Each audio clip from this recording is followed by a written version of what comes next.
Hai semuanya, izin memperkenalkan diri. Nama saya Gus Janti Aristiano dengan nomor pokok mahasiswa 2212011453. Di sini saya akan merepresentasikan hasil makalah saya yang berjudul Peran Etika Profesi Hakim dalam Menjaga Keadilan dan Objektivitas.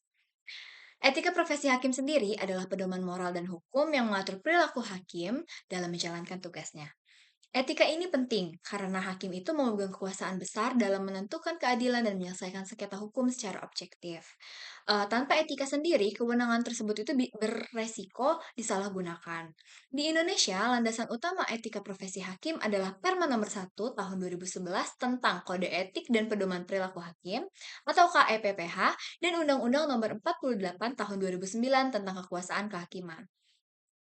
Kedua aturan ini menegaskan bahwa hakim harus bersikap independen, tidak memihak, serta bebas dari tekanan atau pengaruh pihak luar, baik dari eksekutif, legislatif, masyarakat, maupun pihak-pihak yang berkepentingan terhadap suatu perkara tersebut.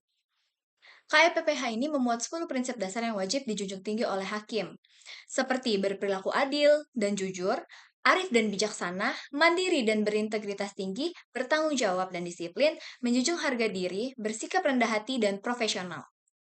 Prinsip-prinsip ini tidak hanya berlaku di ruang sidang, tetapi juga dalam kehidupan sehari-hari hakim untuk menjaga wibawa dan kepercayaan publik. Penerapan kode etik profesi hakim sangat penting. Yang pertama, untuk menjalin independensi agar hakim tidak terpengaruh kekuasaan, tekanan politik ekonomi, atau opini publik. Yang kedua, menjaga objektivitas, yaitu memastikan keputusan diambil berdasarkan bukti hukum, bukan emosi, relasi pribadi, atau kepentingan pribadi.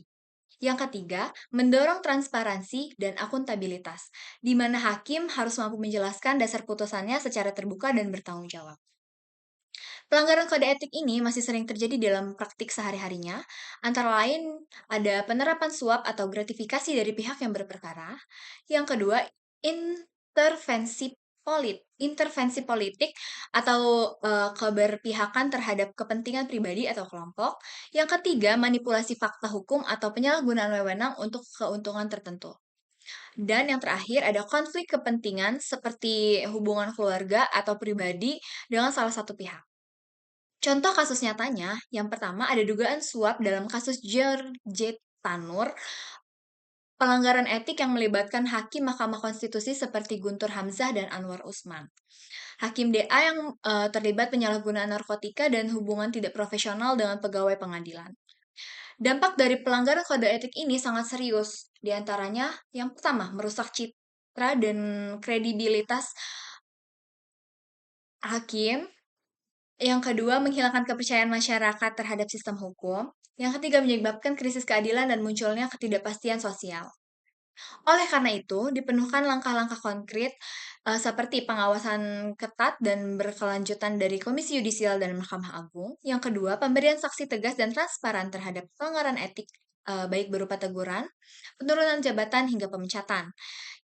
Selanjutnya yang terakhir ada pelatihan dan pendidikan etika profesi yang rutin, agar hakim benar-benar menjalani nilai kejujurannya, keadilan, dan tanggung jawab dalam setiap tindakannya. Etika profesi hakim ini bukan sekadar aturan formalitas, tetapi fondasi utama dari sistem peradilan yang adil dan berintegritas. Tanpa etika, hukum akan kehilangan maknanya. Oleh karena itu, penguatan kode etik dan integritas hakim harus menjadi prioritas untuk menciptakan sistem hukum yang dipercaya, bersih, dan mampu menjamin keadilan bagi seluruh rakyat Indonesia. Sekian yang dapat saya sampaikan. Kurang lebihnya saya mohon maaf. Wassalamualaikum warahmatullahi wabarakatuh.